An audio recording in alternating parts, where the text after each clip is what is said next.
Hello everyone, and welcome back to the channel. This is author E.W. Barnes, continuing the exploration of my Minecraft world, which is where I go to refill my creative well when writing.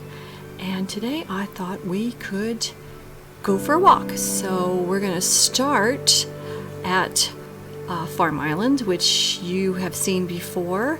That's the first video of this series. We're going to go for a walk there, so stay with me for just a moment, and we're going to start at Farm Island.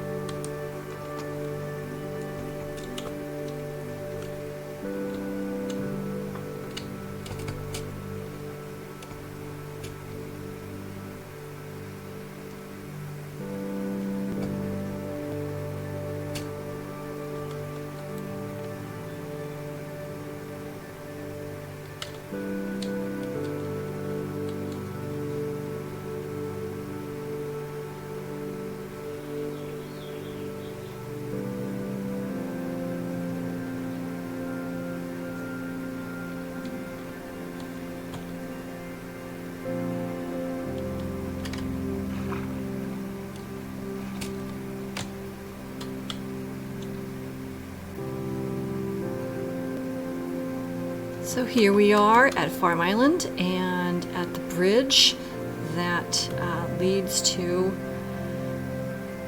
a path that takes us in a couple of directions. So we're going to try one direction today and explore from there.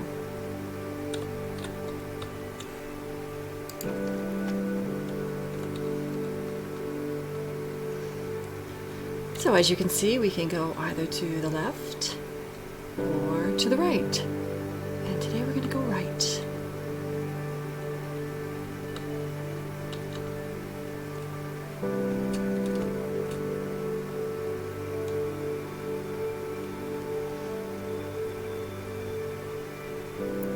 See, there's Farm Island there, over on the other side of the river. And this is a path that I created. As I've mentioned before, I like to do stuff with my hands when I'm learning. Sometimes it's taking notes, and sometimes it's playing Minecraft. So I did this path while listening to a couple of podcasts on improving writing, which I think it's important in any craft, no matter how long you've been doing it, to continue your education in that craft.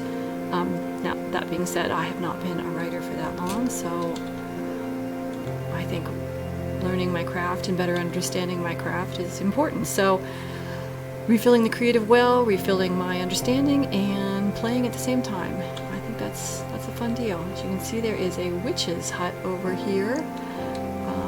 No witch around right now. Again, I play in creative mode, and while mobs do spawn, the bad mobs spawn, they're not dangerous, so I just kind of coexist with them. Though, as I've said before, the world is set up to play in survival mode if I choose to. So here we are, making our way through this lovely swamp. I don't know if this swamp would actually generate slime blocks. Some of the swamps that I have builds in do. I haven't been in this one at night to see what happens. But I don't see any frogs, so I'm thinking maybe not. Is that a frog? No, that's a mushroom.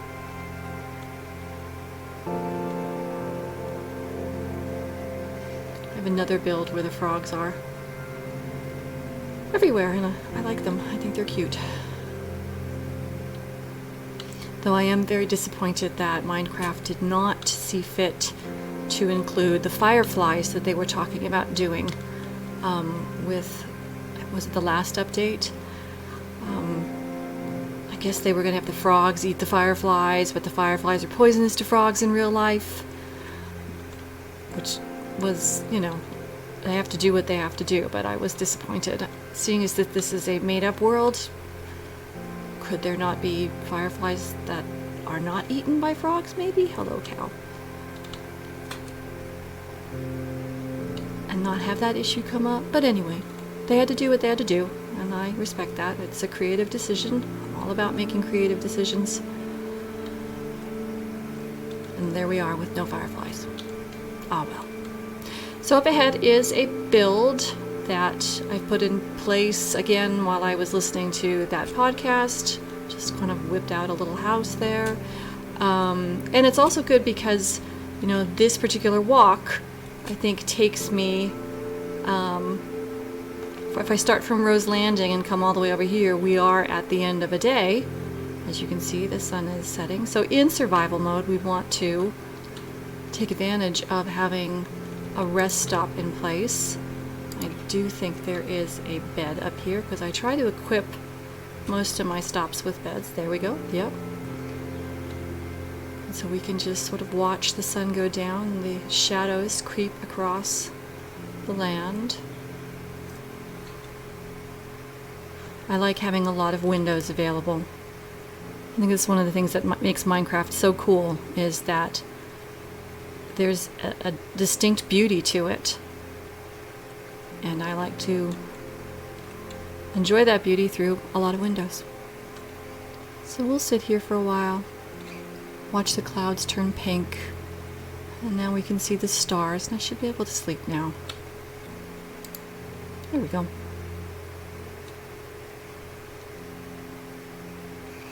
And here we are. We're going to go ahead and leave this house and continue the walk.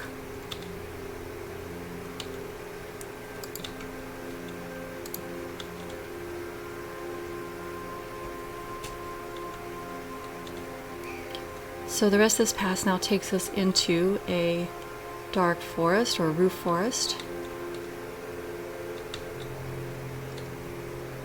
And I love the contrast of the water under the trees. I think it's quite beautiful.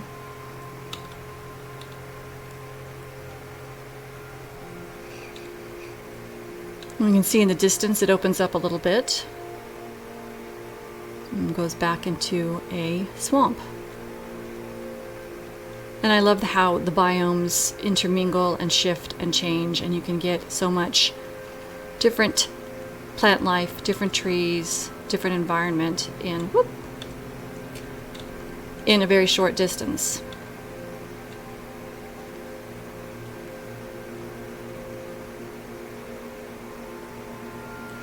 I use these spruce trapdoors as a path. I like the look of them, and I think they're not too invasive on the landscape, but still offer an opportunity to provide like bridges, walkways, etc. I think spruce trapdoors are probably one of the most versatile things that can be used in Minecraft. Maybe somebody else has a different idea of what they think is the most versatile thing to be used in builds, and I'd love to hear about that if somebody wants to drop their comments below and give suggestions as to what they think is as versatile or even more versatile than the spruce trapdoors. Probably should put some builds out here too, huh? Otherwise we're just walking on a very long path.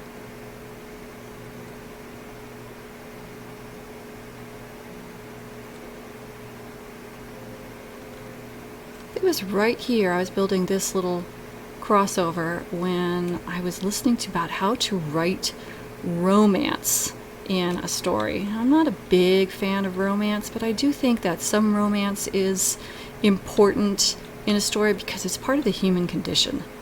If you're going to be writing about people fall in love. And so while I don't write stories that are wholly about romance, I do think it's important to add romance to the stories. And so what I learned that day about romance will stay in my head every single time I see that crossover that I made out of spruce trapdoors. So here's a house that I built. It's very rough, but I had a lot of fun with it. It's completely out of the dark oak, kind of trying to make it feel like a tree house. Using green glass, put a green bed in on the leaves to try to give that treehouse feel. And this build was done before the lanterns were part of the inventory in Minecraft. So you can see that's why it's lit with torches instead of lanterns. It was that long ago. One of the things I really enjoy is hanging out in these builds and watching the rain when there's a thunderstorm or a rainstorm of some kind. I think that's very enjoyable. It's cozy. So there's not much done with this build. I didn't put any furnishings in it or anything. Probably should come back and do that, make it even more homey. And then later the lanterns came out, as you can see, and I went a little bonkers with them, which was also fun, because that's the whole point, right? Have fun. So bonkers fun with lanterns. Up here, now this is actually a swamp area that does produce the slime box. And so at nighttime they will come out, and so if I ever needed to get slime for whatever reason, this would be the place I would go. Amongst other places. I think there's another swamp that I can get the slime as well. And up here is the transport center. Oh yes, and I have trapped a trader. I figure they're annoying. They always show up, get in my way when I'm building things, so I return the favor by trapping them places. Hi guys. And this takes us back to Rose Landing. So thank you very much for coming with me on this tour. I hope that you enjoyed it. The next time we go for a walk, we'll start at Farm Island and we'll go left this time, where there is a lot of builds at the end of that walk. That's a much older walk, and I have been doing a lot more there over the years. So I hope that you will join me next time to check out going left from Farm Island. And in the meantime, feel free to check out the channel, listen to the audiobooks, subscribe and like if you choose, and I thank you very much for joining me here. See you next time.